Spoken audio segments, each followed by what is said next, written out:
Hi, and welcome to Closer Look. I'm your host, Mike Coulter.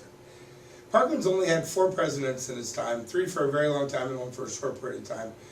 But we're going to lose our latest one in December. One of the guys has been here, I believe, 14 years as president and for 24 years altogether, Tom Ramage. Tom actually started in our department, which at the time was called Virtual Learning, Distance Learning and Virtual Education, sorry. And Tom was our boss and then kind of moved through the ranks. And we're going to talk about all that because Tom was nice enough to sit down with us and talk about his time at Parkland and all kinds of other things. And it's a really interesting, great conversation, so stick around.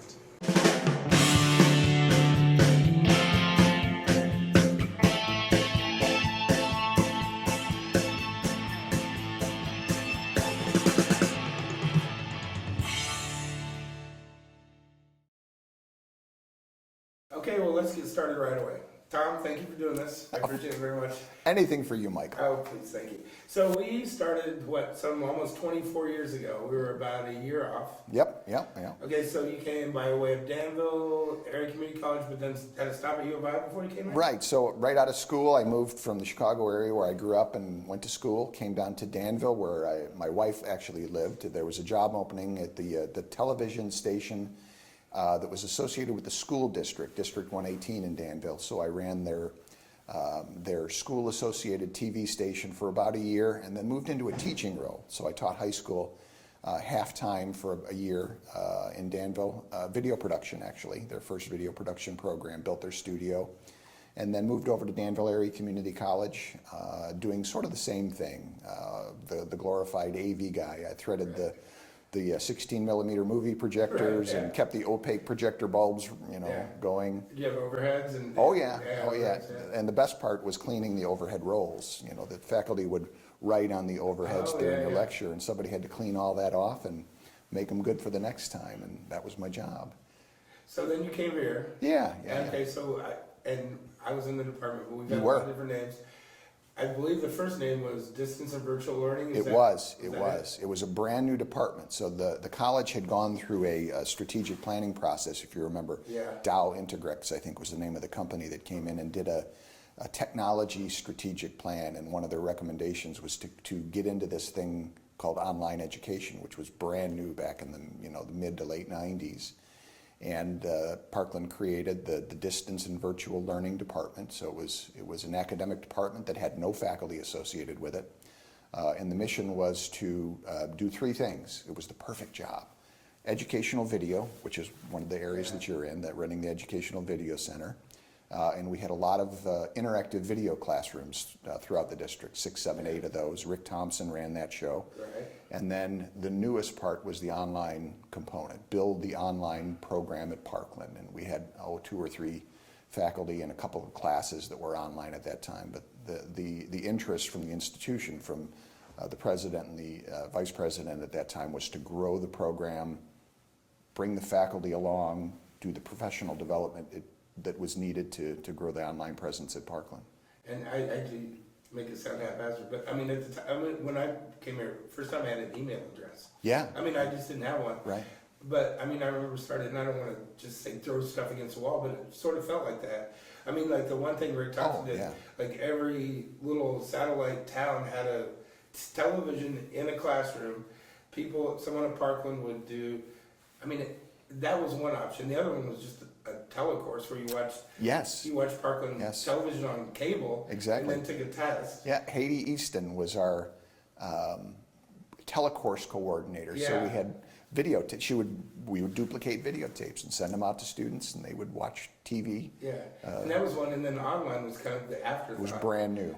But and things. We were just talking before we started the interview, but things were so expensive back then. Absolutely. Well, on the online side, there was nothing like a learning management system. It was all these little bits and pieces of software that faculty could sort of cobble together and make an online program. And we wrote our own. We wrote Orca. I remember. Yeah. Remember we had the young man Pavel Kola. He was a Russian guy from St. Petersburg. He coded the whole thing. It's very specific to Parkland, and it was wonderful. We wrote our own tutoring program, online tutoring program. Marsh Jones was hired to do that. So back then, some of the people like Marsh Jones he was a pioneer. He Oh, was yeah. probably the first one. And granted, take the time into consideration, but his classes looked really good before anybody. I mean, he would really want to make this something. Absolutely. Kathy Lewis, Todd Lewis, yeah. Treat, Yeah. and Marsh Jones were the sort of the faculty component of the distance and virtual learning department. Was it hard to get faculty to buy into that for No. you? Or I mean, No. I know I'm sure some it was, but it seemed like people really wanted to do it. It was amazing, Mike. I mean, first of all, the state of Illinois was investing some money into it.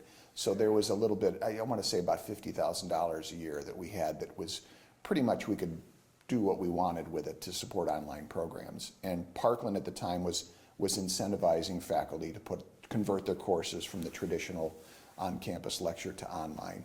So there was a little bit of monetary incentive, but the interest in just how does this work and how does it improve teaching, and is this better online or is it better in the classroom, and we grew from 2 or 3 faculty members to, in 40 or 50 students to 6,000 in like 2 years. It was crazy. And not to brag, but we were kind of the premier college in the state. Well, brag. Yeah, For I like mean, 10 years we were amongst community colleges and universities, both public and private. We had more students, more courses, more degrees online than anybody. Yeah. Parkland was the leader, and it was because the faculty came. Yeah. It's Well, like the and field of because- dreams. You build it and they'll come. And because of people, like the kids were talking about who wrote the code, I mean, but it was, when you look back on it, it has, like, we were throwing, I mean, you're trying a lot of different things at the same time. Anything. And some things worked, some things didn't. Sure. But people were pretty good about saying, hey, this may not work. I remember Ed Kelly tried to do a Yes. speech class online. Yes. And, you know, Some parts of it worked well and some parts Yeah. didn't. So Yeah. the parts that worked well, we kept. Yeah. But we would buy whatever piece of software the faculty wanted. We'd support them day and night. They knew that, there were people, Pat Price, if you remember Pat I Price. do, yeah. We were all there and we would all support them as much as we could because it was cool, Yeah. fun, and they were interested. And it And was it was doing well, so that made it a Oh, little gosh, bit yes. easier, yeah. big fun. Okay, so you can pretend you knew this, or you can pretend, but when we were doing all the things to kind of distance and virtual learning and whatever,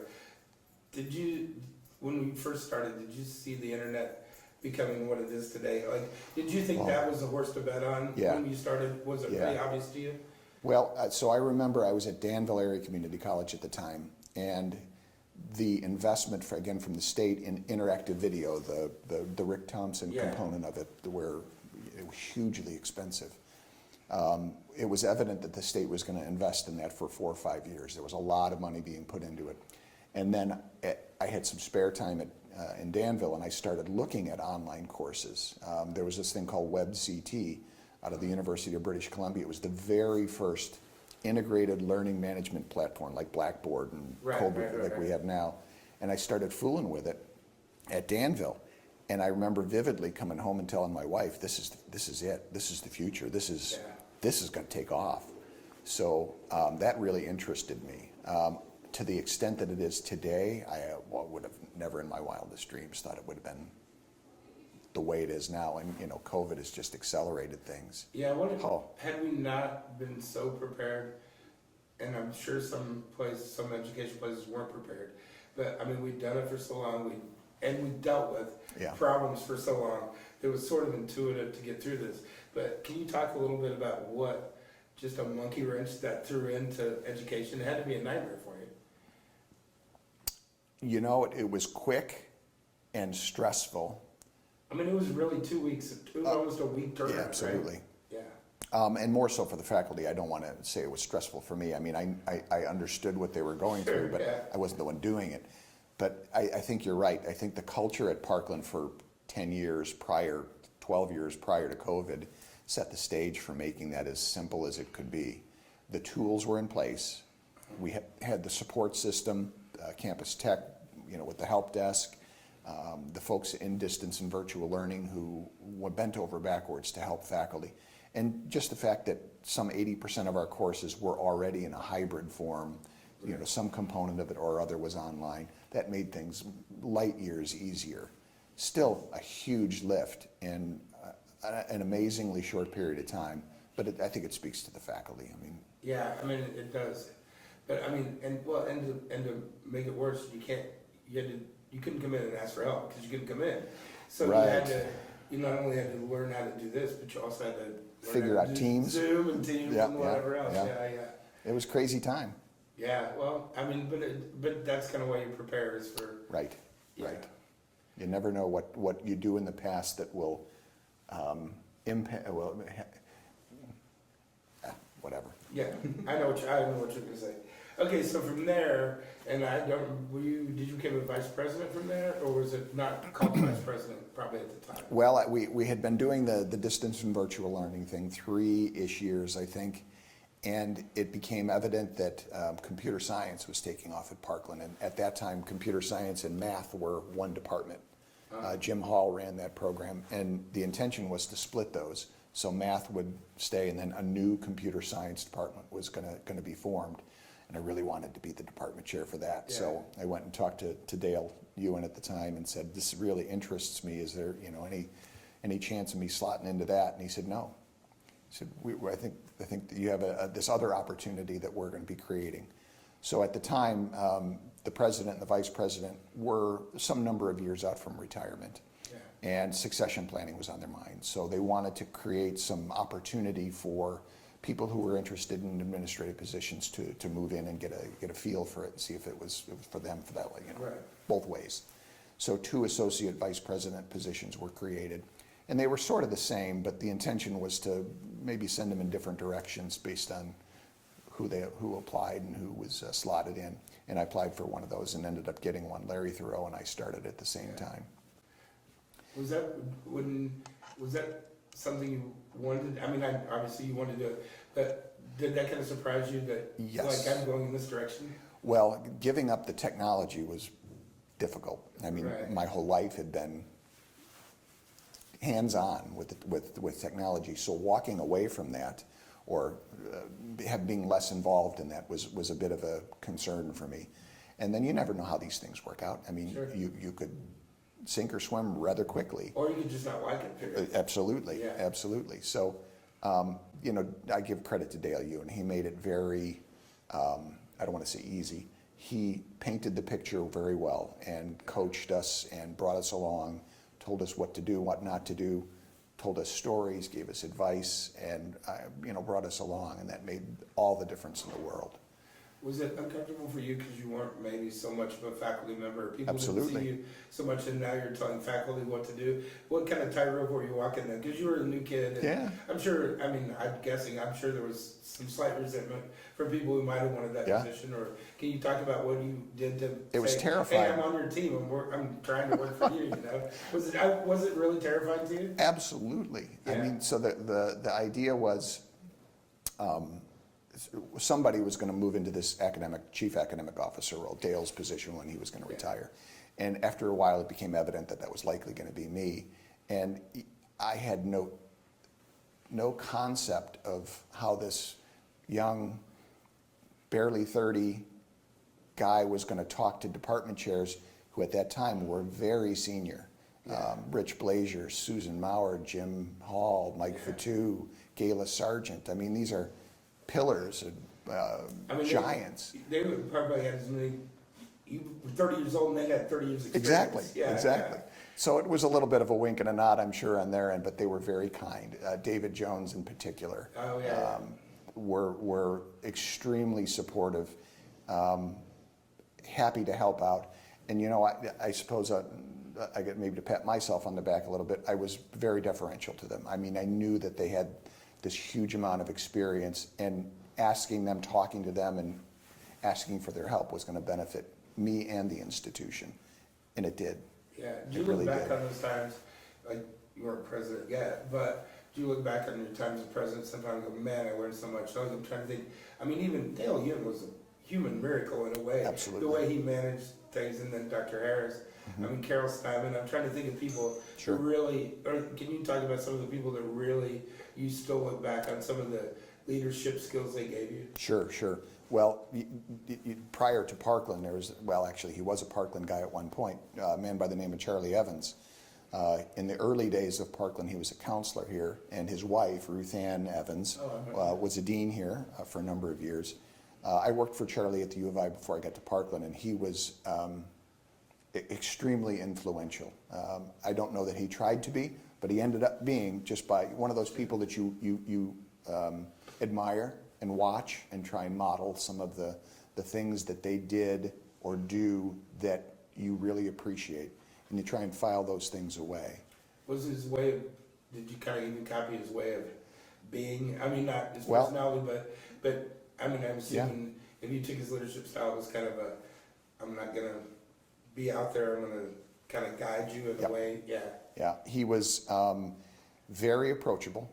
You didn't need to make an appointment to see him, and he was fairly high up at the university. He ended up retiring as I think a vice president in the U of I system. So no slouch. But one of the things that I still do today is when I send a college an email, it always starts out colleagues. Yeah. That's his signature. Okay. And I loved that. It was a perfect way of addressing large groups of people in a way that made sense, at least to me. Yeah. But yeah, you certainly do that. Dale Yoon was another one. David Jones, Rich Blazier, those two guys in particular.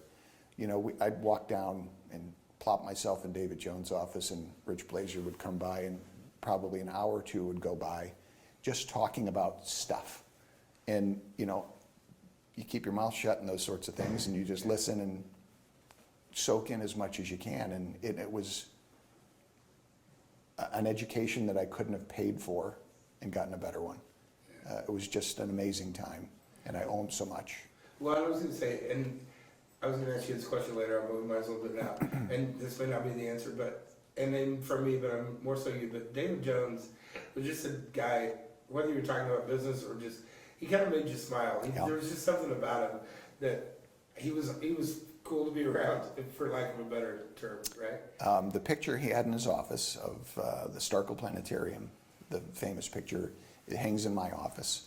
There's a picture of him in the corner of that. That's been in my office since 2002, the day David passed away.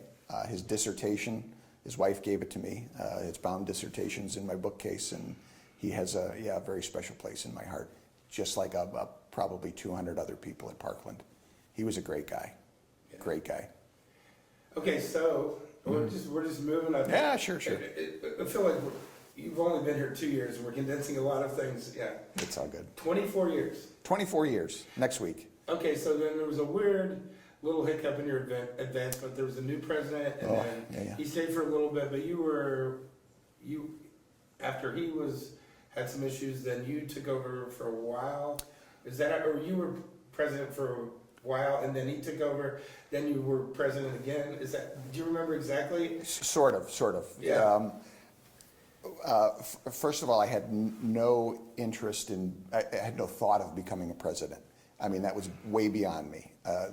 It was as far away as the next solar system in my thinking. I was 37 years old. Yeah. That wasn't in my thinking. And one day, Zelima Harris walked in. I was chief economic officer at this time. Dale had retired, and I had been in the role for about 4 years, 3.5, 4 years. And this rarely happened, so it was a bit of a shock. Click, click on the door. Oh, hello, Dr. Harris. What are you doing for lunch today?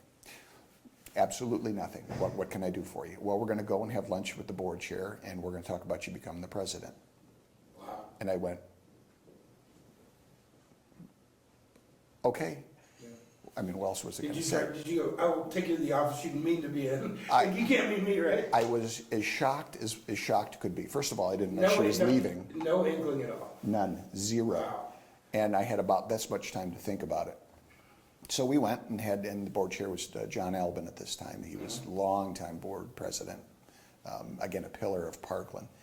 And we sat down at lunch, and he looked at me and said, "So you want to be president, I hear?" And I said, "Well, for the last 30 minutes, I haven't called my wife." Sure, yes. That had to be an awesome car ride to the restaurant. It was very interesting. And then things went from there. There was a national search for filling Dr. Harris's role, and I applied and didn't make the cut. The job description listed 5 years of senior administrative experience. And senior was defined as vice president. I had some time as vice president, but the rest of the time was associate, and that quote didn't count. So I was quickly eliminated from the search. And Dr. Exley was the successful candidate to fill that position, and he was here for about 9 months. Not a great fit. Yeah. And he's gone on and done other things. He's a president, sitting president now in Houston area. But that was a very interesting, a turbulent time. Not intentionally, but when that sort of stuff happens, people get nervous, and it just causes institutional unrest, for lack of a better word. He left probably in May-ish, I want to say, before the academic year ended. So we had all, commencement and honors and all these things at the end of the year were coming up. And the board decided to take the 3 vice presidents at the time, Carol Steinman, John Surma, and myself, and put us in charge of running the college until we figured out what was going on. So I was told to lead that group. And I was a little skittish, might be the word, to start thinking about, maybe this is the time to become president. I didn't want to push it. So I just did my job. We did our best to keep the college moving in the right direction. And Tom Bennett was the board chair at that time, and he said, we're thinking about appointing an interim president. Are you interested in doing that? And I said, absolutely, I'd be happy to do that. So I interviewed with the board, the full board, a couple hours, and they named me interim president, and I never remember the dates. It was probably 6 months or 8 months I was in that role, and eventually converted they removed the interim title. Yeah. And 15 plus years later, here I am. Well, so with the exception of one income, Parkland really does like stability in their presidents. You were, not counting Exley, you were basically the 3rd president who spent a long amount of time here. Right. So that's a pretty short list. Mm-hmm, mm-hmm. Yeah, it'll be 15 years and 6 months-ish when I actually leave. Dr. Starkle was here 23 years, I think, and Dr. Harris right around 16, so Wow. yeah. Okay, so you're president now. Yeah. I'm sure that's awesome. No. I'm still bitter because you left our department. but Very it's fine. scary. You're president now. You're president. When you started, did you have a I don't know, did you have a vision? Like, what did you? Yes. This is the kind of leader I'm going to be, Yes. and what was that? Absolutely. First and foremost, other than sheer terror, which we'll just assume that was part of the gig, number one goal is not to screw up. I mean, that was on my mind every day. Please don't let me screw up Parkland College, or embarrass anybody, or embarrass myself. I mean, I was, at this time I was 39, so my administrative career was not terribly long. I had spent 0 time as a full-time tenured faculty member. I had done quite a bit of teaching actually as a department chair, but not in the normal traditional role of progression through an academic institution. Right. So I was very aware of my holes in my background. Right. I was very aware that the community didn't know me, and I didn't know the community terribly well because all my work was focused internally. I mean, I knew Parkland very well, and was very comfortable with Parkland. But there was this whole world out there of expectations, and Dr. Harris was nationally known. Yeah. That was a big shoes to step into. Well, I remember I feel like we were talking roughly around that time, and I believe you said this, maybe I'm wrong, but I remember we were talking, I'm like, how's it going? You're like, man, I got to go out and talk to the Rotary Club. You're like, that is the worst part for me. And Yes. But I saw you do that, and I see you do it now. It never looked like it was hard, but deep down inside, was it really just hard for you to do like that at the beginning? You have no idea. Really? Maybe you do. I mean, I don't know. You always handle it with aplomb, as they say, but for you to admit that, like, that's really hard for me, that really surprised me because it didn't show. It's the duck. Yeah. The feet are going underwater, 100 miles an hour, and on top you look, man, maybe calm. Mike, public speaking has always been the most stressful, near the top of the most stressful things that I've ever done. It never changed. It always has been and always will be. I am extraordinarily self-conscious speaking in public. It could be 5 people, it could be 500, it makes no difference. It's terrifying. I got an honorary induction into the Phi Theta Kappa Hall of Fame here, not Hall of Fame, Honor Society here. And that whole speech was about this topic. And you know, it never gets easier for me. The more I prepare, the better I feel. But there has never been a time where I haven't walked up on the stage in the theater in August, and I'll do it again in a month, where my stomach is good. Yeah. It's just not. And I appreciate you saying it looks more natural maybe than it is, but you know, parts of it I enjoy, but the terror has never ever gone away in 20 some odd years of doing it. And it never will, probably. Wow. So I will look forward to not having to do that again. What's something that happens every year that you know it's going to happen, you know it's coming up on the calendar, and you're just like, oh man. Well, of course. I mean, the commencement and all the activities around commencement are very inspiring, much in the same way that you're talking about, whether it's GED commencement or the dental hygiene tea in the theater or the Ford Asset graduation out at, you know, the Hawthorne Center. All of those are sort of they make it all worth it. You know, you see the end product and so forth. But you know what I think I probably enjoyed the most is student life organizes times 2 or 3 times a semester where I get to sit down with students and just talk. I mean, or stand at a table and hand out granola bars. Yeah. And it's sort of forced, the students are forced to come by and have a chat with me because they want the granola bar or the whatever we're giving away. Sure. But that's probably one of the things I enjoy the most, because it's unstructured, unscripted, and there's no expectation. The conversation could last 30 seconds or it can last 30 minutes. Yeah. And that's always been really fun.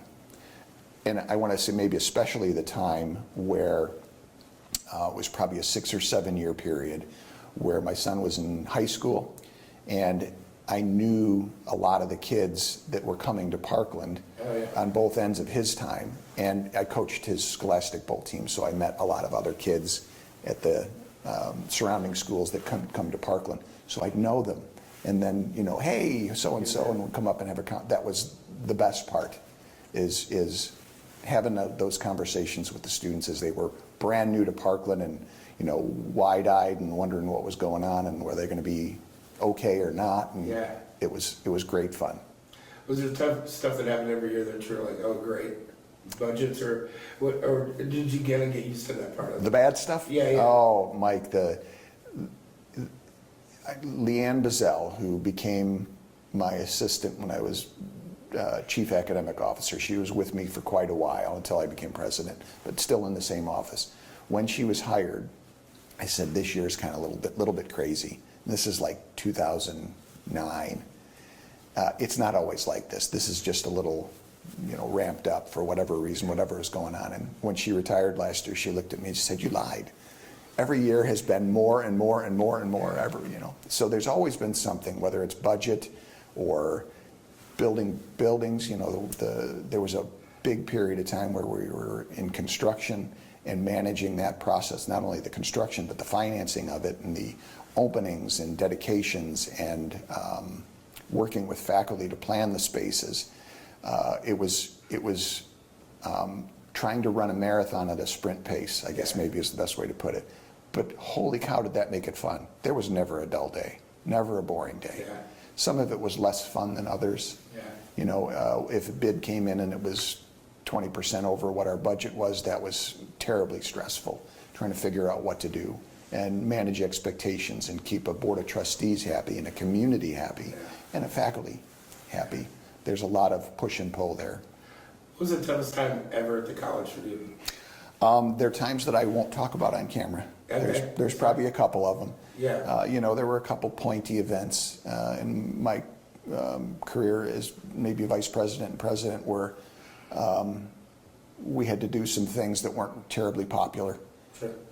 And the explanation of that and the working to fix those issues, to mend the fences that are inevitably bent or broken, were some of the most trying, difficult times. But I think by and large, even the people who were directly involved in those things would probably say that they were done with as much care as possible. Well, and I mean, I know you took, like, I'm trying to do the best I can to make this right, as best I can make it right. And sometimes I guess you just gotta face it. Nobody's, everybody's not gonna walk away happy this time. Well, you asked a while back what sort of management leadership style or vision, whatever, however you want to capture it. And it's always been pretty simple, well, first of all, don't lie. And be as open and transparent as possible. I mean, there isn't anything that you could ask about the institution that I wouldn't tell you, except for a very small sliver of things that deal with personnel. And you don't tell stories about other people. But there isn't anything that we do here that I wouldn't sit down and explain in as much detail as you wanted, how, why, and what. Yeah. And I think that's been, whether people have taken advantage of that, to know the hows and whys and whats is different than knowing that it's available if they want it. Yeah. And I think that goes a long way. When people know that you make decisions, and perhaps they're not a fan of the decision, whatever it is, but they know that you're trying to do it with the best data and under the whatever the circumstances are, the best for the institution and the students and the community. It's hard to criticize that, even if you disagree with the decision. It doesn't stop people, but it's hard to. Well, looking back, I mean, I've been thinking about this for a couple weeks before we did it, but I mean, it seems like way more positives than negatives. I mean, you remember a few hiccups in there, but was there ever like a year period when things were going, as president, where things are going well and you're like, man, I'm killing it, like everything I'm doing is working? It was, I don't. Yeah, it's a tough one. I don't know that I'd say we were killing it. We as the institution. Well, yeah, but I mean, you were the lead in the institution. It was very gratifying from 2007 to 12, probably that period of time. There were a couple things happening. One is our enrollment was shooting through the roof. I mean, during that time we had 25,000 plus head count on campus. 25,000 students a year, individual distinct heads, came through this institution. That's a crazy number. Yeah. So we were doing something right. We were popular. We were serving the community as we should, and we started expansion of the campus. And that's probably if I would have one thing that I would point to, it's the massive expansion of the campus that we did from 2007 to maybe 2014, including the building we're in. Yeah. It's hard to think about how the college would operate now if we didn't have these facilities. A student services center, a diesel expansion, a Park Hill Applied Technology Center, a fitness center, the art addition, keep going. It was an amazingly fun and exciting time of growth. When you're contracting, which is sort of what we've been doing for the last 5 or 6 years, it's less fun. Still a management challenge. And this is all for students. I mean, that's kind of got to be the bottom line, I guess. Absolutely. So since we're talking about students, you're old people. Some people, the kids have changed, whatever. Do you think students have changed now from when you started?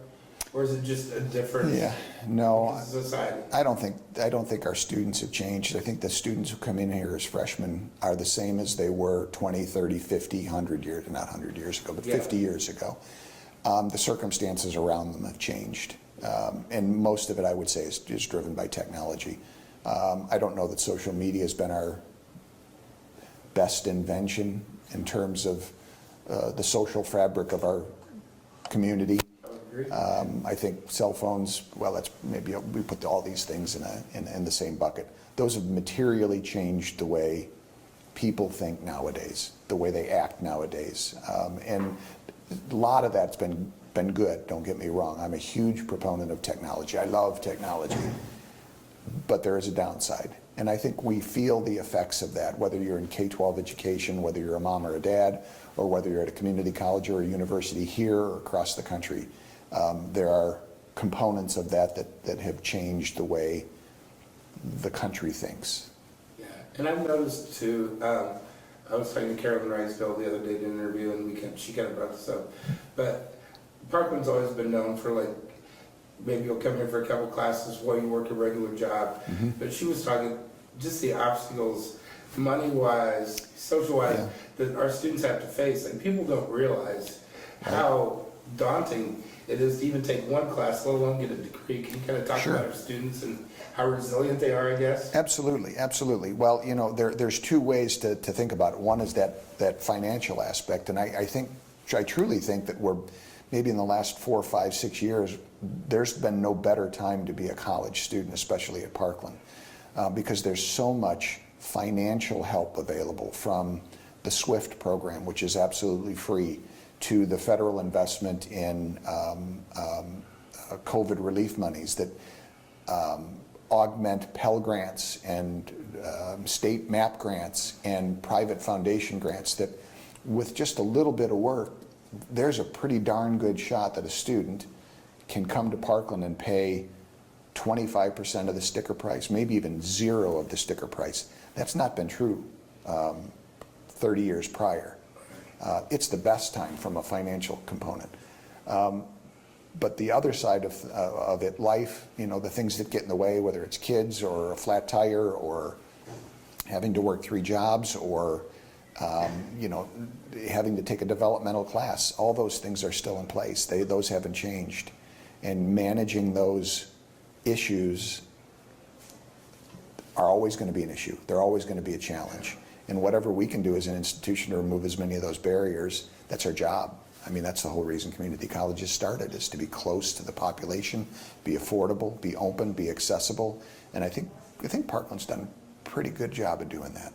Oh, I think so. I agree 100%. Speaking of students, and I know, once again, I hate to bring up COVID, but was it really hard to not go to graduation on your final year this year? Because you got COVID. If people don't know, you tested positive. Did you ever feel bad, or just tested positive and couldn't go? Oh, Mike, it was heart-wrenching. We hadn't had commencement in person for 2 years, and I've always enjoyed commencement. My role's fairly small from a speaking standpoint, so my stomach does better. Yeah. But to shake hands and hand out the diploma and look out at the Cranert audience from the stage is, well, it's the best part, like we've discussed. In my mind, I knew it would be, when COVID started, when we were not in person, I knew that this one would be my last one. And I spent a lot of time thinking about that. Dr. Harris, during her last commencement, provided the commencement address, and I thought that would be interesting, but that's not good for my stomach, so I'm not going to do that. But I wanted to have that last experience, knowing it was going to be my last experience. You know, I'm never going to wear a cap and gown again. Yeah. So the last time, putting it on, going through the process, enjoying the ceremony, the pomp and circumstance of it, was something I was very much looking forward to. But yeah, a little case of COVID put an end to that. I watched every second of it, honors convocation and graduation online, thanks to your work. You did very well, but it was not the same as being there. It hurt. Okay, we're getting close to being finished now, but I don't want to wear you out. But now that you've been here 24 years, Right. You've seen it kind of grow, and I mean, and it has grown, but the community, the way Parkland reaches out in the community, I mean, you go to an auto repair shop, they've been trained here. You go to the hospital, I mean, when you're leaving, is it going to strike you just how much we're a big part of this community? Yes. So one of the things that if I'm doing a public speaking, one of the things I often say is that you'd have a hard time finding a family in our 3,000 square mile district, 66 communities, 29 high schools. You'd have a hard time finding somebody that hasn't been touched by Parkland, whether it's personally themselves or somebody in their family or the people that they hire in their company, or, you know, on and on and on. Right. So yeah, I think Parkland's built into the fabric of the greater Champaign-Urbana area, but it's further than that. You know, I'm trying to get to Florida a little bit for my retirement, and I remember we bought a house a couple of years ago, and we were furniture shopping in the Fort Myer area, and I had my Parkland T-shirt on, of course. Yeah. And I walked into the store, and the guy goes, "Hey, Parkland College," and I'm like, "Wow." He says, yeah, I played on your baseball team back in, oh, you know, holy cow. We were out for dinner, another place, my wife and I walk in and there's a gentleman and his wife sitting there who I had never met them before, but he said, we were at your foundation gala last year. We gave a donation to a scholarship. Parkland's great. Wow. Like, you never know. You just never know. And that's, you know, 1,000 miles away. Parkland's influence is huge over 50 some odd years, 55 years now. There's a lot of people who have been touched by this institution. Overwhelmingly positive. Yeah. Overwhelmingly positive. I can't go anywhere in this community without people saying, Parkland's a gem in this community. It's the words they use. Yeah. So now that you're leaving, what would be your thing to keep it going? What does Parkland need to do to just stay like this? What do you think the key to the success is really for Parkland? Well, I think build on what's worked before. Be connected to the communities. There's lots of different constituents in that community, whether it's the ag community or the manufacturing community, banking, people who have the means to give to the foundation, employers of any form or fashion, the hospitals. We've made extreme attempts to make sure that we stayed in contact, in close contact with those variety of entities to make sure that their needs were being fulfilled. Whether it's, you know, making sure our curriculum aligns with the University of Illinois to ensure seamless transfer anywhere. You know, if it transfers to the U of I, it's going to transfer anywhere. Keeping those relationships going the same or better than we have in the past, I think it's always been the key, and it always will be the key. Hire good people. Yeah. We generally have done a good job of that at Parkland College. I'm looking at you. It's an example of not. No, not at all, Michael. That's right. You know, good people make the institution. It's just bricks and mortar and drywall. Otherwise, the people are what make the institution the institution. And if you take care to make sure that you hire people who care as much about the place and about the people and about the community as you do, you can't go wrong. Yeah. And by and large, Parkland's done that. Okay, now we get to finish up just about you. You're a grandfather now. I am a grandpa. Is that going to take up a certain amount of your retirement, all of your retirement, some of your retirement? Well, 5 years ago when we were thinking about retirement, our plan was to split time. I mean, we wanted to, for a number of reasons. I have family here, my wife has family here, and we were going to, you know, obviously keep our place in Champaign. But the idea was to spend some time where it's warm. And we were going to probably do an 80-20 split on that, most of the time where it's warm, even in the winter. But yeah, Sean came along. Sean is 100 plus days old now, and my first and probably maybe my only grandchild. I don't know. Well, that remains to be seen. But he changed the equation and flipped that percentage the other way. So yeah, they're close by. My son and my daughter-in-law are wonderful people. We enjoy spending time with them. I hope they would say the same about us. But we're a pretty tight group, and that kid's got my heart. Yeah. Both of them. Is there any parting words you want to say to Parkland College? I said at our recent retiree recognition, which we do every year, and I was one of the retirees being recognized, I suppose, this year. I think what sums it up best for me is I remember walking in the front door on June 21st, 1998, and being extraordinarily pleased to be at Parkland College. The job that I was going into, the very few people that I knew before I got here, the place had a reputation. I was so happy to join Parkland College as a staff member in 1998. I will be far, far less pleased come December 23rd, 2022 to walk out the door knowing that everything has changed. It'll never be this way again. I'll always have my heart in Parkland College. It's been the longest I've ever stayed at any place ever in my life.